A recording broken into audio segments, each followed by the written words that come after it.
Exercise is not a weight loss program. Cardio is not necessary for fat loss. Carbs are not the enemy. One of the best ways to improve your hip mobility that doesn't require stretching, get up off your ass and walk around. There is no magical fat burning zone, only poor habits and a poor diet. What is golf fitness? It is a program designed to make your body better at the game of golf. Squat, deadlift, press, pull, and rotate. This will make you better at golf. It'll make you better in all aspects of your life. Welcome to the Shoot It Straight podcast.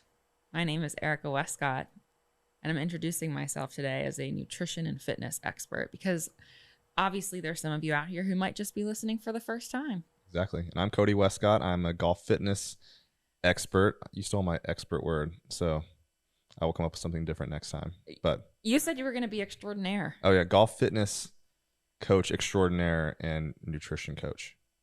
This is like the all-in podcast where they do like the bestie intros and they say something different every time. And he's really clever about it because he comes up with like really funny. Like I would be like, this is the, of course I'm going to blank on something that's like super clever. Like if I'm introducing you and I'm like, Cody Wescott, the protein powder expert extraordinaire or whatever, like something that would just be like goofy. That was terrible. Or you could just be Squat's mom. Right.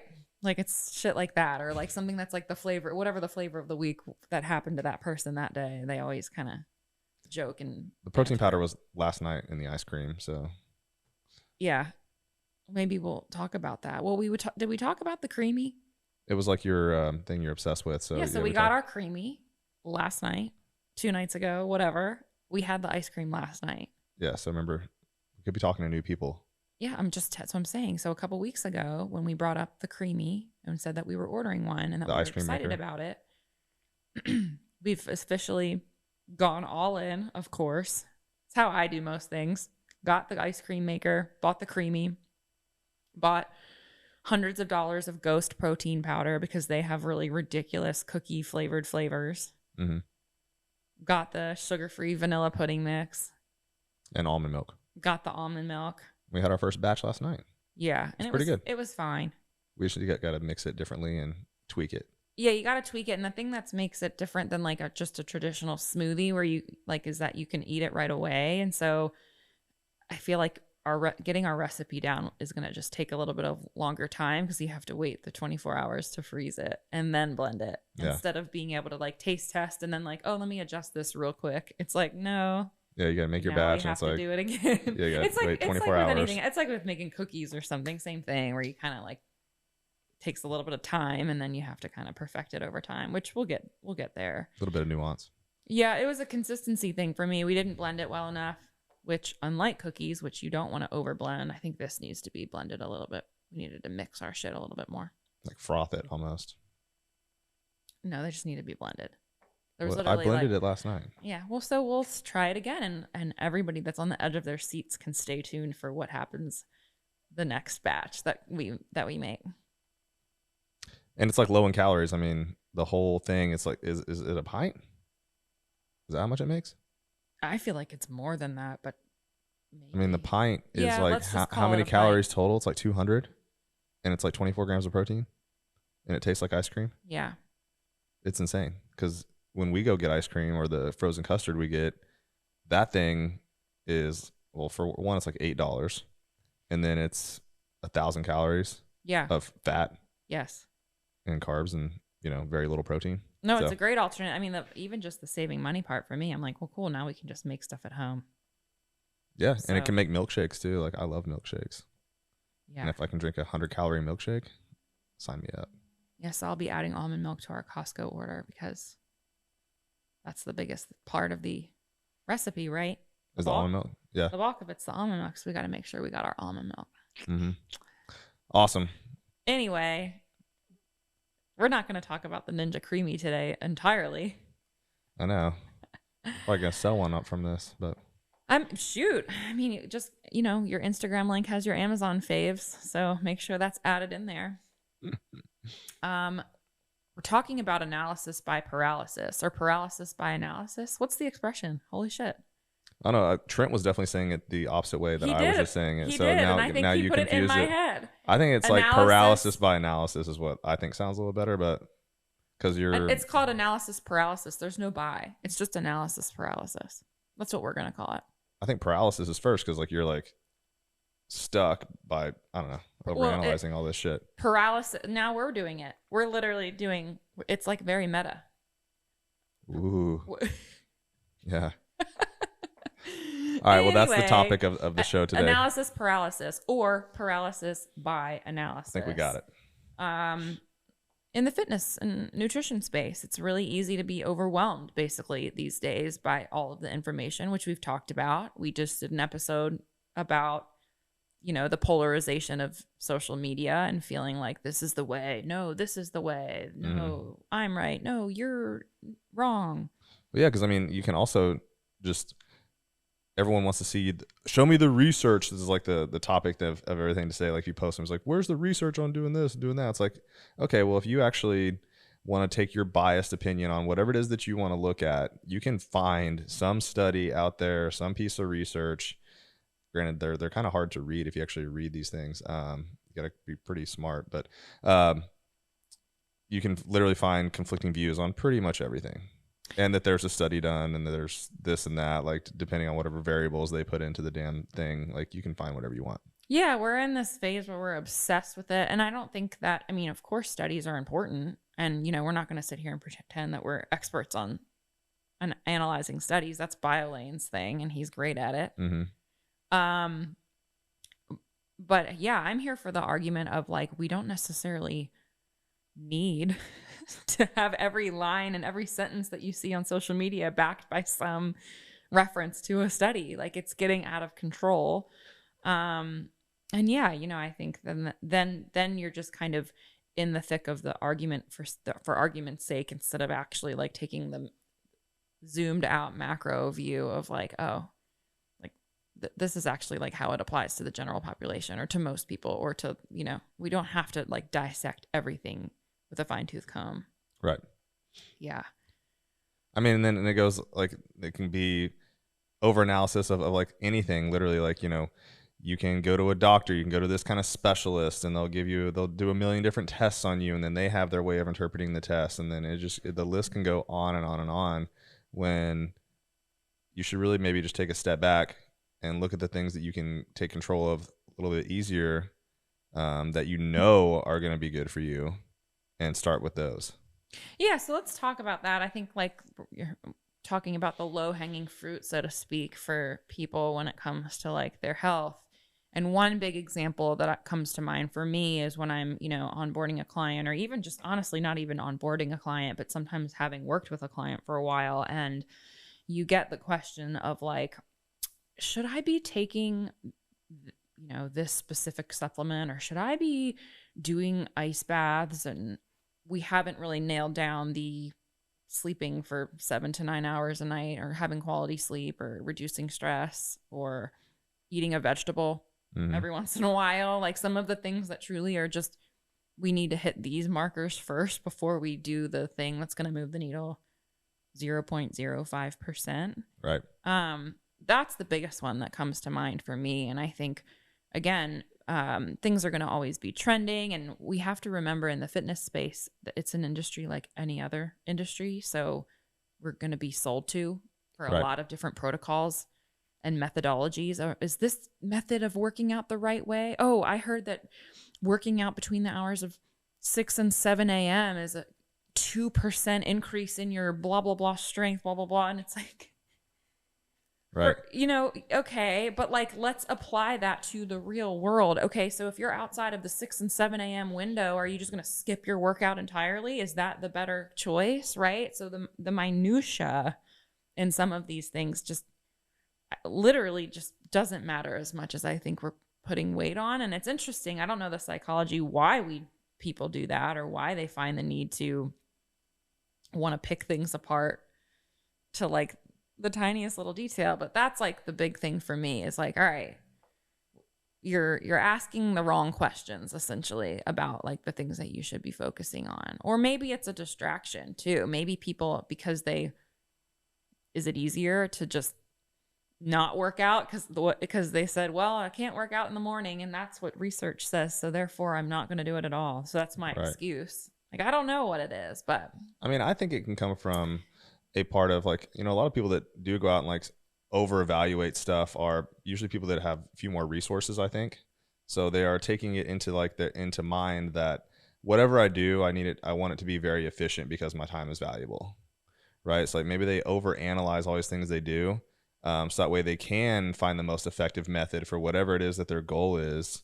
But then it's, you know, counter effective because now they're spending all this time trying to figure out and do this and do that and go see this person and research this and do that, when it's like, okay, well, why didn't we just look at, like, for example, if I'm not feeling well, like if I don't sleep well, why don't I look at like my relationship with alcohol, food, and just exercise and how I treat myself on a day-to-day basis, instead of being like, oh, let me go figure out what I'm doing wrong. Let me have this person evaluate me, when it's like, okay, well, I bet I'd feel if you just did the hard work and like kind of eliminated some of those things in your life and clean that up, then take the next step. If you're still not getting the results you're looking for, then maybe you can figure out what's next and things like that. But you got to start with the low-hanging fruit first.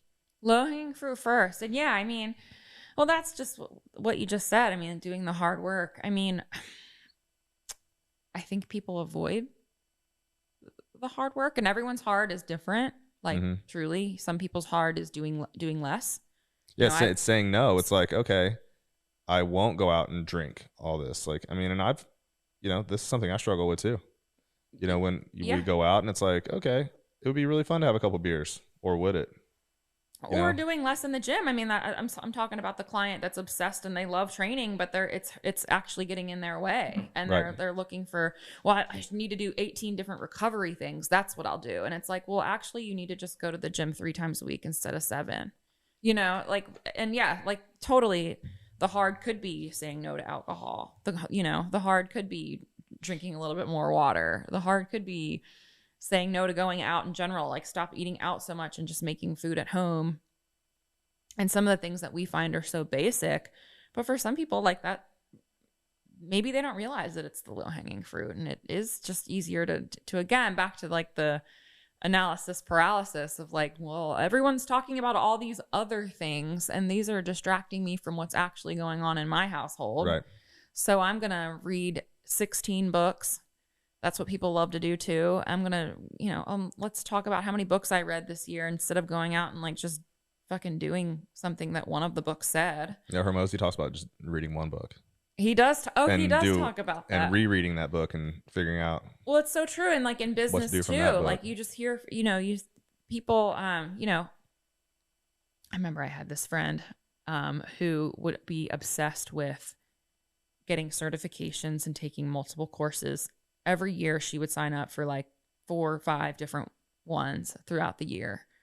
And it's like, okay, if you're trying to build a business, you're not going to build a business by purchasing from other people's businesses for 6 years. You already have a college degree. Like that's done. Yeah. Not saying that that's neither here nor there either, but you're going out and you're reading the books, you're taking the courses, you're working with 6 different coaches. It's like at the end of the day, like it is time to like sit down and hunker down and just do it. Cause that's it. That's what's getting in your way, is lack of taking action and just thinking. Overthinking. Yeah, I mean, that's something. I don't know. I feel like if there's been like phases in my life, I don't know why. Like a couple of years ago, I had several trainers when we worked at Equinox would come up to me and ask me like what certifications I had. That was like always like one of the first like questions that came up. I was like, what did you do about this? Like, how'd you learn that? Did you get this certification, this and that? And then on social media, I've had quite a few younger trainers. I assume they're younger, but maybe they're not. Probably younger than me because I'm getting old. But ask about that, and they, instead of just getting in there and doing the shit and learning that way, because like I'm not a very smart book guy, like, so like that's where I didn't learn. Yeah, I got some certifications, but if I had to go retake any of those tests, I'd probably fail them all. Well, there's certain industries where book smarts, if you're going to be a lawyer or a doctor and a CPA, like obviously there's certain jobs where there, book smarts has application and what have you, but there also is the other many industries that is just going out and learning and doing. And that is working with people, with which you and I have both done. And yeah, like getting certs can be, you know, it to me, it's like a gateway drug, like any kind of cert. Like you're like, all right, well, I'm going to exit this career path, whether it's being in the restaurant industries or me being more like finance focused. It's like, I'm just going to learn how to take a personal training cert. And it's not the act of taking the cert and getting it that makes you an expert at all. And I think most people know that. But it's like the energy that you're starting to focus somewhere else on something else. It gives you a little bit of like a competence or whatever. I've got this like cert now. I can actually go out and apply it.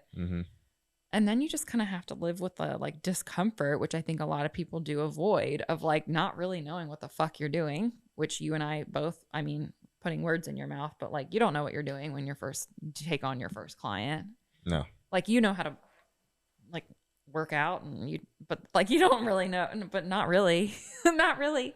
You don't know how to teach people and coach people. It takes time. It just takes time, and kind of being okay with knowing that you're not going to be the best, and that's okay. But also like knowing that there's a reason that you're wanting to help people or coach people or whatever. And most people, I've always said this, there is a coach for everybody. Like even as a new coach, I felt like when I started like nutrition coaching, it's like, fuck. Like it's like, what's going to happen? But then you like take a step back and you're like, I literally can help people. Like I know stuff. I know some things like that I can help people with. Right. I might not be able to help the person that's, you know, and again, this is where, you know, scope of work matters. And maybe you're not working with a client that has an eating disorder history and things like that are, you know, meant for more specificity or whatever. But I can help people like tell them to walk more and sleep better and drink water and like eat protein. And then you get experience from there. You start working with different personality types and different people in different jobs and different age groups or whatever. And you build from there. But again, it's just about you have to be okay with being uncomfortable, but at the end of the day, you just have to get out there and just do. I mean, think about this podcast. It's like same thing. I think a lot of people are like, I want to do this. And it's like, just fucking do it. Stop saying that you're wanting to do it. Just do it. Yeah. That's what the, one of the girls at the gym, one of the trainers, she was like, oh, you know, I definitely want to like do like kind of what you're doing and like just posting stuff online. I'm like, do it. Just throw it out there. See what happens. Like literally do it. If you hate it or whatever, like pivot. But like the reality is too, and this is like a fun one. This is a Mark Manson concept that I read years ago, and that's always stuck with me. And that is in defense of being average. And it's like about basically people aren't paying attention to you as much as you think that they are. And I think that that's important in this context because people are afraid to go out and like quote unquote fail or afraid what other people are thinking type stuff. And it's like, dude, no one is paying attention to you as much as you are paying attention to you. And that's a good thing. Like it's not a bad thing. And it's his thing is in defense of being average. It's like everyone's out there just doing their thing. And we think that there's like this microscope on our life. Well, I think that every day right now, like when I'm creating these programs and they're out there for sale and people are buying them and people are using them. And I mean, I haven't got a bad piece of feedback yet, but like I am my own worst critic. Like if I have a typo in one of the program on just one part of an exercise that says like, you know, whatever it is, like the typos no one notices except me. Like it's still, the workout itself is always functional. It always works, but maybe I'll like have one minor typo in there and it doesn't really change anything. It just like the aesthetics of it. Like if someone read that, they're like, oh, well, that idiot left a typo in this. And that drives me nuts. And like, I won't be able to sleep at night over that. Like, damn it. Like I did the workout, like, you know, cause I do the workouts myself. So if I get in there and like, maybe I do it the next day or something. And the app will tell me how many people have already done it. And like, I'll see like 50 people have already done the workout for that day. And I go in, I see that I misspelled, like it can be that minor. Like I misspelled something or like just, and no one notices or cares. They get it. They're like, oh, it's fine. He's a human. But me, I'm like, fuck. Well, you take pride in your work, which is which is different. But I mean, it's not about perfectionism, and it's not about And if a client is gonna complain about something like that, then there's also the people that just aren't meant for working with you sometimes, Yeah. just depending on the scenario. I don't think anybody would be like, there's a typo, I'm out. Actually, there was. I take that back. I knew there was something. There was one time where, because like it's very easy, like when you're on the back end, like to just add like, okay, do 3 sets of this one, do 3 sets of that one, or whatever it is. And I, for some reason, like put in a superset when normally like the, the sets and reps are the same for the 2 exercises. Like, it's like squats followed by a jump, 3 sets of each. And I think I left off like the instructions of what I wanted someone to do, why I wanted them to do 4 squats and 3 jumps. And this guy was like, hey, this, you left, there was an extra set. And I was like, oh, I didn't explain that. Damn it. And Did anybody die? No. Okay. And he actually, then he wrote, he's like, I did it like this. He's like, because I figured that's what you meant. And I'm like, that is exactly what I went. I just didn't write That's it in what there. a lot of people will do. That's And I was like, that's but I gave myself a really do. hard time about that. Yeah. Or they'll be like, fuck it, I'm skipping this. Like that's Yeah. just it. Or they'll just do it however they want. And like, then at the end of the day, they're like, oh, okay, Yeah. So, whatever. I got it in. I feel good. So yeah. So, I mean, not to make it about there's paralysis by analysis right there.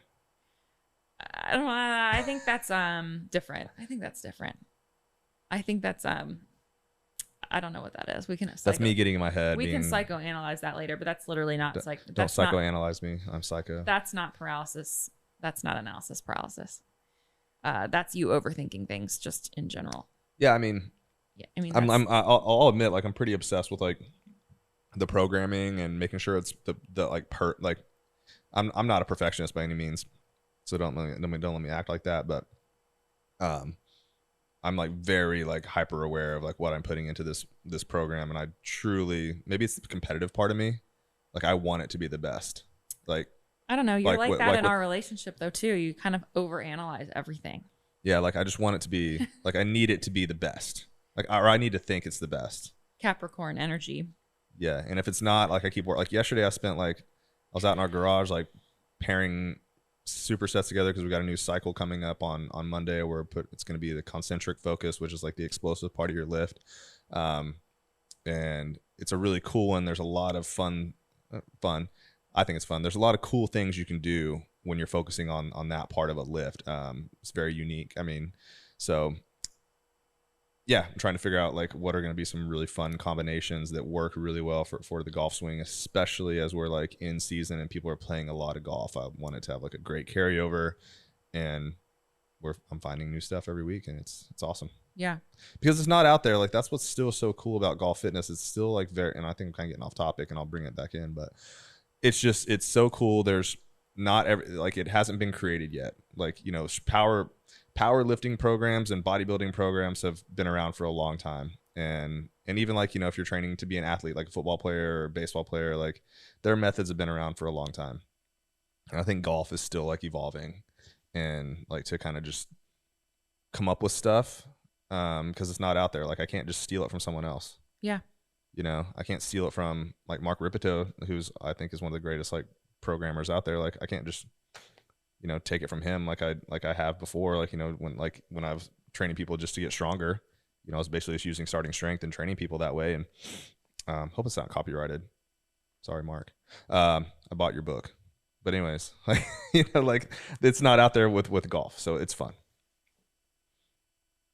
Mark Ripito. You bought all his books. Yeah, I bought all his books. I paid him. I think it's good. I bought it to use it. So, and I opened up other people to it. But yeah, there's no like golf fitness Bible out there as far as I'm concerned, or in the same way that he's written those books and other people have, that like this is like one of the definitive ways to get stronger and proven over years and years and years. And like golf like doesn't really have that yet. So, well, I want to bring it back to analysis paralysis. So yeah, there's the lack of wanting to get started because you're so paralyzed. And then the other example that I have that comes to mind is like wearables data. And I think that's a little bit analysis paralysis, kinda. I think it's related just in terms of like over analyzing the thing that you're seeing your Apple Watch tell you, or your Whoop or whatever, is like, how much are we really like putting into that, and how much should that weigh into like the decisions that we're making day to day, right? So you're seeing, oh, I had a bad night of sleep, like that means that I shouldn't train as hard today, or the opposite, or it says I should feel really good today, but I actually don't. Mm-hmm. So how much should that affect my day-to-day decisions? Do you see that? Oh, yeah. Yeah. I mean, I've lived that. Like, Yeah. you know, I mean, I have the Garmin and it does like the body battery. And if I know that, like, when we're on vacation or something, you know, I definitely don't want to wake up on a day of vacation and be like, and look at my body battery and see that it's like 20% when normally it's at 100. And that, like, let that get into my head. They're like, oh man, I don't feel good. And I'm like having a vacation day. Yes. You know, so like when we're on vacation, I turn that off. Smart. And then I have to fight sometimes not to look at it because like I'm so used to looking at it. But yeah, I mean, I think that happens all the time. And then I see people that post like their whoop for the week or whatever it was. Like on the weekends, it's like, oh, I had, you know, drinks and I had a really rough weekend and like my recovery was in the red. And then they're like, oh, but now, you know, this is what I eat every night. Now my recovery's in the green. I'm like, or did you actually just recover from the weekend of eating like shit, like, and drink? It's alcohol again. So it's like, did you just finally recover by Tuesday, Wednesday? It doesn't really matter what you ate. Your body finally like got rid of the alcohol that you poisoned yourself with. Yes. And now you're feeling better. You probably could have ate fast food once you got the alcohol out of your body. So that's just some people that don't know what they're talking about, but yeah, a little bit of that. But again, I think it just comes back to that low-hanging fruit, so maybe we should talk about the low-hanging fruit, because to us it's basic, but I do think that there's people out there that don't think that it's so basic. I mean, the lowest hanging fruit, like if you want to, and this is speaking from very, very much experience, is alcohol. Like if alcohol is poison, no amount of alcohol is healthy. And if you drink, like, that is going to destroy your recovery and destroy your results. I mean, I lived that for 20 years of my life, drinking heavily and destroying results. So, I mean, that is the lowest hanging fruit, in my opinion. Well, I want to speak for the people that are going to paralyze this situation. And what you just said is that, no amount of alcohol is healthy. I'm going to disagree with that a little bit. And here's why. And it's not going to be like a scientific study, but I think that there is value in, for the person that is saying, no, I'm 100% clean, I'm not putting anything toxic in my body, which there are those people, like we can label them sometimes as orthorexic, when they're just obsessed with everything that's going in their body. That's also not super healthy, right? And so there's the alcohol element of alcohol that sometimes is like being okay with going out for a drink with a friend, or being in a social environment and having good social health in the context of going out with other people or your friends or building relationships or whatever. There's that piece of it that I think like is a component of health that we don't necessarily talk about. It's always about what's the food and workouts. Well, what about relationship health and social health and mental well-being or whatever, like financial health? There's so many other parts of health that matter. And so I'm not saying that like I'm sitting here telling you, well, yeah, definitely let yourself off the hook 3 times a week and have 17 beverages all week long or whatever. I'm not saying that. Right. But there is an element to like the other things besides the actual nutritional value of alcohol or what it can do to your body that I think like are worth talking about. Now, of course, do I agree with you on the fact that alcohol is probably like the first thing that should go if you want certain things to improve? Yeah, because alcohol affects the food you eat, how well you sleep. We know that sleep affects you tremendously. Like if you're not sleeping, even if you're in bed for 8-9 hours, if you're not sleeping well, that matters. Like your quality of sleep, which totally deteriorates when you drink even a single drink of alcohol. Which, back to the wearables conversation, a lot of us have seen that data on our wearables, whether it's your Garmin or your Whoop or whatever the fuck's on your Apple Watch. It's funny, like people will see how it impacts their sleep, having an alcoholic drink or 2 or more. But we don't do much about it. Yeah. Like I have so many clients that are like, yeah, like they learn about their relationship with alcohol or how it affects their recovery and their sleep, but there's no action taken. So that's where I think like, all right, well, what's the point of us wearing these if we're not taking the action? Like you're in the data, like, okay, cool. Like everybody maybe should wear wearables for a week or 2 just to learn. But then like after like that first 10 days, it doesn't matter. It literally doesn't matter once you learn how certain things affect your body. And so, Yeah, I mean, again, alcohol definitely being the one of the low hanging fruit, and then the second one for me is sleep, which is of course related to alcohol. But I think making sure you're getting quality sleep is so important for your recovery and your health and your appetite. So we're having good hormone health with our appetite. The hormone ghrelin is the one that always goes up when we don't sleep well. That's what makes us hungry or want junk food and carbs. We should be sleeping. And then the other one, of course, is like just eating high quality food, which for people, that means buying things in the grocery store that are like as whole and without labels. Without labels. That's really like the basics for me is alcohol, sleep, and eating whole food. Yeah. Eat your meat, eat your fruits and vegetables, eat your dairy if you can tolerate it, and limit your packaged processed food. Yeah. Did I miss any other low-hanging fruits? No. Oh. I mean, then, it's like when they come back to the, I kind of want to go back to a couple points there, but, about the alcohol, it's like they look at their watch and then they realize like, oh, alcohol was terrible for me over the weekend. And now I'm a few days later and I'm good. But then I come back to the alcohol again and it just the vicious cycle repeats itself. But we tend to want to look for something else. Oh, 100%. Right. Like, oh, yeah, but I'm, that's gonna just kind of be there. Like, we'll just kind of let that be there. Let me try to overcorrect. Yeah. Doing something else. Totally.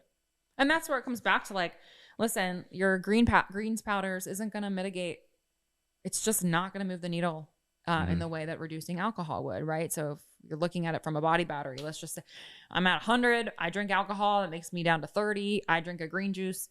That gets you to 31. Like literally, like it's not going to move the needle as much as you think that it is. No matter how many coaches you spend money on or programs that you spend money on, like you've got to get the basics down. Right. They are what will move the needle because they lead to all the other things truly falling into place. That's like what it essentially comes down to too. Oh, well, I'm not going into the gym and doing my workouts because I feel like shit and I'm sluggish. Well, because back up 3 steps, you're drinking alcohol or you're not sleeping well. Yeah. Like it just always comes back to those things. And so sometimes it takes people a really long time to figure that out. And again, like took me about 20 years. Right. And I think that's an important part of this conversation. And I had this exact conversation with a client yesterday that kind of people sort of, I don't know if shame is the right word, but they feel like there's this light bulb that goes off or this like miracle moment that is like, oh, that it's all snapping into place. I've got it all figured out. It doesn't happen like that. It happens over trial and error over and over and over and over again. And having the self-awareness and developing the self-awareness to then realize, oh, this is like not working for me. And again, it's like, that's cool. There's no path of like, oh, it happens and it should happen by now. Or, 4 weeks into the program, you're going to figure it out. Like, it's not like that. Like it takes different partners, different life events happening, where you're finally like, oh, I'm figuring it out now. And I'm starting to see how this like really impacts me. And I see it specifically with alcohol with clients all the time. And it's a little bit of a, accountability. Like it's either someone else is holding you to account, holding yourself to account. And like, now that I do feel like I'm a little bit more like in a public eye due to social media, like, and I do have like younger guys that are following me, like teenagers. I don't want to think that they look up to me, but maybe they do. But it's like, like I don't want to be this drunk guy that's like sloppy. Like, if I'm gonna like motivate and like, be this like fitness guy and like try to give sound advice, like, that's just another way that holds me accountable. So like everyone kind of needs to find like that way that they can be held to account. Like you've held me accountable like multiple times, especially with the alcohol. But it's like you gotta hold yourself accountable, find someone that'll help you along the way, or just some other motivating factor, I guess, or some external factor, not like a motivating factor. But so you think that that's the key?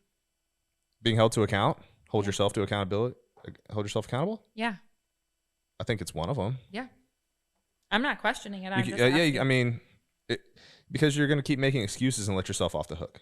Yeah.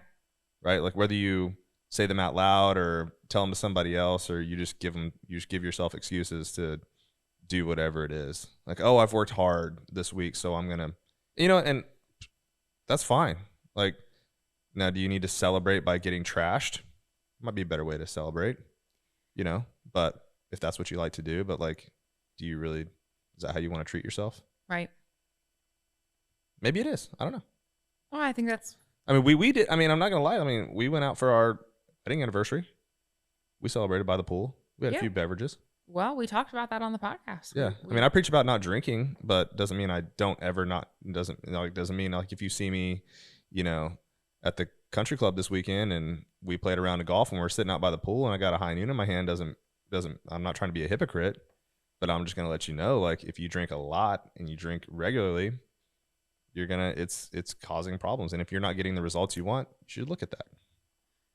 Well, yeah. And see, that's where it goes back to like, it's not necessarily black and white, and it's not about removing something or saying no entirely to alcohol or a food group or whatever. Because like you said, there is value in laying out by the pool on a Saturday and maybe having a beverage, but you have to know that that's how it's going to impact you, which it will. And you are aware of that. And I account for that. And like, if I wasn't, right now I have a lot of results that I've been working hard to get and I have them and like, I'm still heading towards them. But if I was drinking more and not getting my results that I want, that would, and if I wasn't doing anything about it, there's a problem. Yes. But I'm getting what I want. I'm on pace. I've set goals for myself. I'm on track for them. So if I have a beverage this weekend and it doesn't affect that, I'm still heading the direction I want. Cool. But if I went on a bender this weekend and took 7 steps back, because you can, but if you go on like a long weekend bender, that would be something I need to reconcile with. Totally. Yeah. There's a lot of self-awareness involved in it. And I think, you know, people, you know, this comes from a very much of a place of experience. Like I drank a lot and it took me a long time to realize that. And you got to be pretty hard on yourself and like, be like, hey man, like wake the fuck up. You know, if you're not getting what you want out of life, and I'm just going to keep preaching about alcohol because I think it is like, it's the easiest one to overconsume. If you're overweight, if you drink alcohol, like that's just tons of calories in alcohol. It makes you pick bad food choices, like you said. Like, so just be hard on yourself and figure out if that's what's holding you back. No, I'm here for your alcohol podium that you're on right now, or pedestal. Well, I feel better and better because you know, time is going by, right? Where I've, you know, where I used to drink a lot and like now it's like less and less, and every like year it's less. Like, you know, I used to get drunk 52 weekends out of the year, you know, and some weekdays. And it cut down to like once a month. Now it's like I don't get drunk. Now it's like I have, I don't know, in 2023, how many drinks do you think I've had? 20? I don't know. That number doesn't mean anything to anybody. In all of 2023. Sure. So I mean, it's just, you know, it's just like I used to have that in a night. Yeah. You know, now we're like halfway through the year and like that's what I've had throughout the entire year. Yeah. Like 1 or 2 in a sitting, like most. Right. You know, so it's just like you have to. So as time goes on for me, what my point is, like I'm getting further detached from how much I used to drink and like how blown away I am by how like dangerous that behavior was, and like how detrimental it was to my success that I could have had years ago. So I think it is something. It's obvious. It's made me who I am, but it's also something I do regret. Like I do regret drinking that much. It wasn't a good thing to do. Yeah, but again, like back to the evolution and how long that takes. It's like I mean, you're kind of saying it's like a lifelong thing, but it takes years. Oh, so it's going to be like probably a lifelong battle for me. Yeah. You know, like my dad straight up quit drinking. Like I think he's been like, and he was like probably kind of like me. You know, I mean, he quit drinking like when I was like when I was pretty young. So I don't know like if he was anything like me, but how I used to be. But you know, he just said, no, I'm done completely. That's a long time ago, 25 years ago. I still go out and like want to enjoy myself around a pool and stuff like that and like socialize and do see the social aspect of alcohol. And I want to be able to like control myself and have like 1 or 2. Yeah. That's really hard for people. So that's why people do abstain from it. And I understand that. Why they just don't do it at all. I understand that. 'Cause I assume that's why my dad did it. I don't know. Yes. But, and I don't, well, again, like I don't think he was anything like me. Sorry, Dad, but to put you on blast like this. But yeah, he quit drinking a long time ago. Right. So. Yeah, it's interesting. Well, yeah, I appreciate you sharing that because I think there's definitely always people that want to hear that or need to hear it. I mean, you got to be hard on yourself with the alcohol, like, because I think it's the easiest one because like when you have that one, you're like, I feel pretty good. I have two. Like, I deserve this. I've worked hard. But then you're starting to like kind of take steps backwards on that hard work you put in. You know, you're literally like walking backwards as each drink you take. It's like, so how far ahead did I get? Did I get myself 4 or 5 steps ahead? Cool. I can have 1 or 2 drinks and still be ahead. But now if I have 10 drinks, I'm gonna put myself back. Yes. There's my analogy for the day. I like that. No, I'm here for it. So analysis paralysis. Anything else that we didn't touch on that you wanted to get to? When are we gonna release this podcast? Because I want to talk about in-season training again. Because this question has came up a million times, and so I think it's something I need to repeat. Whenever you want, in the middle of June. Okay. So people will still be playing a lot of golf. So, in-season training, what I've been asked multiple times lately is, people will just tell me like, hey, I took it lighter today. I picked lighter weights. I picked lighter weights and I did more reps. Right. Like that's how and I did more mobility and I decided to do this workout instead and this and that. And so I added in a few of these things. And then when I look at it, I'm like, holy shit, like you ended up doing like a ton of volume. Like you ended up doing like 100 reps of something, right? Because when you're picking lighter weights, what do you have to do as far as like the rep count goes?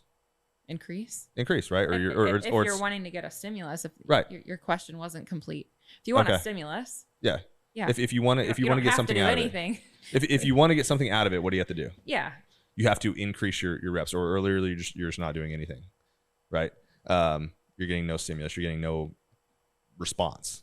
So you might as well just take a walk. Yeah.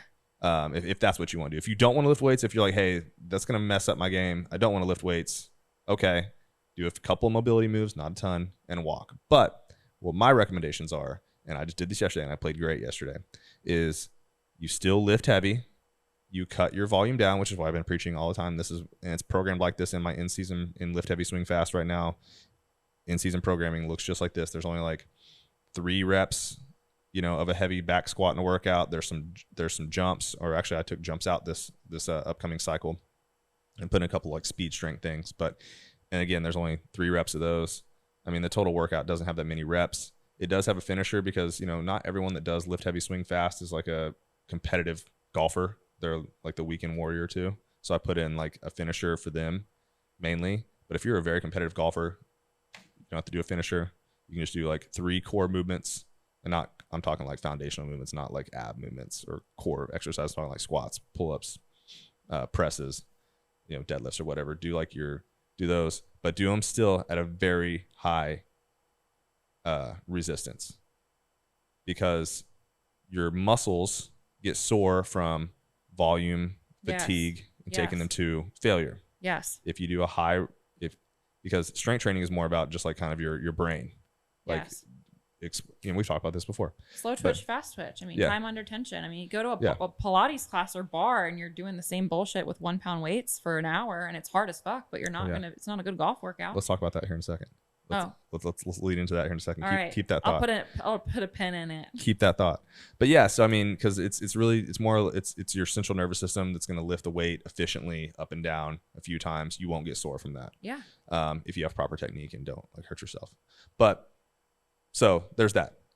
Like you want to do lower volume, still keep the weights high because you want to stay strong. The worst thing that can happen is that you get weaker during in season and you're out doing more activity but weaker. Yeah. So don't do that. Still lift the heavy weights, even if you're not following one of my programs, which you should. That's how it should be done, because there's been some people out there that are saying other things. And again, this is the paralysis by analysis. You can research both sides, but I'm here to tell you what actually works. Yeah. Now, leading into that's fun, because right after this, we are going to go to plank. It's very much in Erika's wheelhouse, the Pilates Megaformer. Is that what they're called? It's a Megaformer, and let's not call it Pilates because it's Legree, and there is a distinction. And for people, I'm glad you're here to correct me. Well, because it's important, and I understand branding, and I want to be respectful to plank and Legree, because that's what it is. It's the Megaformer. I think they have the M2s if anybody's really in on what type of equipment's out there. And it's awesome. But yeah, I mean, if you're unfamiliar with what Legree is, which more people maybe are more familiar with Pilates. If you've ever seen like a Pilates reformer, it's basically like a version of that. That's just like I would call it like a little bit more intense. The intensity level is high. Mm-hmm. Yeah. So, but what you're doing is, if you've never done it, and correct me if I'm wrong, but it's like you're doing like, it's not a lot of explosive movements, or it's no really. We did like one little like kickback thing that was kind of explosive the other day, but you're doing like some holds. You're doing some very slow movements, and you get sore as shit. I'm like still a little hair sore from Monday's class, which I'm not proud of, by the way. This isn't the goal to be Right. sore we're going on 3 days of me being a little bit sore. It's because I haven't done it in a long time. And the first time I had done it was Monday in quite a while. Yeah. I'm hoping when we go today, You'll be because I'd better. like to kind of keep up. I want to kind of go again like twice a week for this summer. But I'm hoping to like be a little bit less sore. But to your point, you just brought up the fact of like soreness, whatever, and people don't want to be sore, go out playing golf. Well, we did. I mean, not to say that it's not any resistance, but it's not a 300-pound, deadlift when you're going to Pilates. It's Right. just time under tension. You're just working Right. for 50 straight minutes of your muscles truly being under tension in some capacity. And it makes it really, really hard. Mm-hmm. Now, I will say, I think it is a great class for golfers. You just wouldn't want to do it very close to when you're actually going to play, because it will, if you're new to it, it's definitely going to make you sore. Like I'm in pretty good shape, and I was sore, but it's got some really cool, like it's core stability. Gets a lot of like your obliques, like it's got some rotation in there, like and just total like stability overall, like your legs, like it's pretty awesome. So if you're a golfer and you are dying for some kind of community class type thing, I don't recommend you do it often, but this could be something that's fun. But I wouldn't do it a lot, but it's great. Yeah, my opinion, and of course it depends on what the person's goals are, but it is really hard. It's not something that I would say to do multiple times a week if you're doing other things. Yeah. But what's the value in it too is it being really different from the things that we do in the gym and in sport, right? So whether you're out running or golfing or whatever, and you're weight training and lifting heavy and being powerful and explosive, it's literally the opposite of all of that. It's the opposite of that. It's slow. It's body awareness. There's a mobility component in there, I think, too. There's some balance. Totally. So I think like for, like a once a week type of a thing, I think it's awesome. Yeah. I got to figure out how I can get it, because I'm always looking for moves that I can put into stuff that are going to be effective. And like they have this one called the mermaid, where you're like laying on it's like, imagine being like in a side plank, but you're going to lift your arms up off the ground too, and your legs are being held down by something, and then you turn and your obliques are on fire, and then you got to turn your torso. It's pretty sweet. I got to figure out how I'm going to get golfers to do that, but probably by not calling it mermaid. But I'm so here. Oh, I'm definitely calling it mermaid. I love that you're into the mermaid, the Pilates and the mermaid. It was excellent. Well, here's how it went down last weekend. It was last weekend. I was like, I feel like I want to go back to Pilates, and you were like, oh, I want to go, and I was like, oh, okay, then I guess we'll just go, which was fun. I'm glad that you were down for the going. Yeah, and one of the girls that was in there, she was like, one of the front, I think she worked in the front desk, then she did class. She was like, you did pretty good. She's like, I normally see these guys with a lot of muscle that really struggle in this class. I was like, oh yeah, I used to see, I mean, it would be almost like I couldn't wait. Like I couldn't wait for like a CrossFitter to come into class. Cause when I did this in DC, I mean, guys would come in, but if they were a guy with like some muscle, I'm like, oh my God. And that just goes to show how hard it is, but also how different from whatever it is that bodybuilder or CrossFit athlete or whatever, it is so different. Yeah, you can be very, very, very strong and still find it extremely challenging. Yeah. And she was like, yeah, you did pretty good. And she's like, I was like, I train golfers for a living. So I was like, I definitely do more like mobility and rotation and core work than your average meathead. Yes. And she's like, oh, okay, that makes sense. Yeah, you have a lot of mobility because they struggle and I get it. And it, to be honest, there's not, other than like doing it more, but there's not a lot of mobility specific movements like to improve your mobility in that class. I don't know without having the awareness to know if I'm making any sense. You know what I mean? Like, yeah, you gotta know, like, because there's a lot of like mind muscle connection, right? Like, you know, you're doing that like basically, and this is like something I've talked to my clients about before too. It's like, hey, like this movement isn't hard for me, and I'm like, shit, it's hard for me. So that means they're not making this like mind muscle connection. So like, you know, there was this one move the other day. It was like this like deadlift where you're kind of just like pushing the carriage back, and it's really got no resistance on it. You have to like connect your foot to the ground and like push and like hinge and really feel that in your hamstrings. Where like if you don't have very good awareness, you're probably gonna feel almost nothing. Yes. Yeah, and it takes a minute, and there is a learning curve in that class, like anything in fitness, honestly. But you got to give yourself like several times of going to like really get it.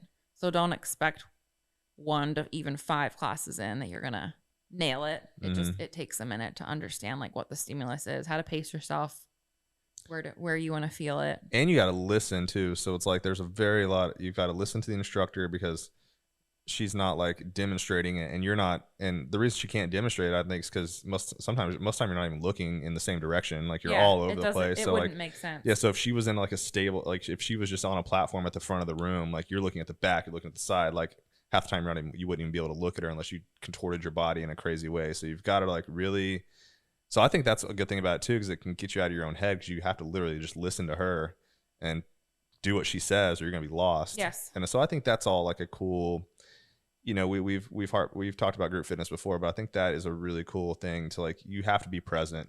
You can't just zone out like in the middle of your, you know, if you're doing something else, like, so you're in the moment, which can carry over to being in the moment, like in all sorts of other things too, like golf and getting your head and stuff like that. And I don't know, then with guys with muscle, you know, because you have to hold up all that muscle and stuff like that, which is different. And I remember like going to Soul Cycle, and I remember walking in, and the coach, she'd be like, "Oh, do you want the heavier dumbbells?" They got those little like 2-3 pound dumbbells on the bike, and like they have like I don't know, like 5s or 8s or something like that. Like they don't have like the 30s or something. No. She was like, "Do you want the bigger dumbbells?" I remember the first time I was like, okay, cool, like, you know, whatever, like I can do more dumbbells or whatever. But then like, you know, you're sitting there holding your arms up, like your elbows like at 90 degrees, and like doing this like shoulder presses for like 5 minutes, then you got to hold one, then you punch, and it's like, oh shit, like I don't need weights actually at all. Yeah, my arms already weigh like X amount of pounds, like I don't need anything extra, like I could probably do this without weights at all, and like 100%. just get smoked. 100%. I can tell you I feel a difference in my body now than when I weighed 120 pounds and did this Legree workout. Oh, big mama feels different, but I'm not even gonna say better or worse. It's certain moves I'm like, oh, I'm a way more mobile and stronger person.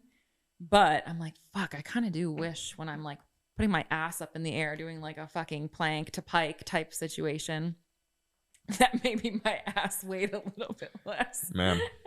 I mean, yeah, like, you know, when you're, it's just, yeah, when you're a heavier, especially like when your upper body's, I don't know, I got big legs too. Like, so like, it's just a lot of stuff you got to hold, and like, and it's the holds, right? And then but it's good. No, it is good. It's good to try things that are different, or out, like this is a perfect way to wrap up, because it's like we did, you know, doing stuff out of your comfort zone, or that you're not necessarily the best at, or, oh my gosh, is this Legree workout the best? I should be doing it for golf. This isn't what we're saying, guys. It's about a little bit of trial and error, not taking things so serious, going out and seeing what feels good, what you're enjoying too. Like, don't forget that the element of like enjoying how you're getting your movement and your workouts in is a definite part of consistency and sticking with something. And so, yeah, like not having to hyper focus, hyper analyze everything, and just go and like live your life and move your body. That's right. That's literally it. Yeah. I mean, you know, I'll admit, like I used to be very into like, this is how you get strong, because I was a huge fan of Mark Rippetoe. If you don't know who Mark Rippetoe is, go check him out. But like, he's got his like method, and it's not very there's not a whole lot of variation in it. There's not that many exercises that he does. Right. And I was like, that's all you need. This is fitness. This is it. This is getting strong. This is it. And so like I keep evolving now, like into like finding all these things that are working, but I still think those like 6 exercises he taught they're in all my programs. I'm never going to go away from those, but being open-minded and finding new things out there is cool too. Totally. And with that, we're off to Pilates. Keep slamming your foot. I know. It's really okay. Back to like not needing to be super hyper analytical that I'm moving my body over here. I just like to. I mean, just keep hearing this like slamming, like you stomp.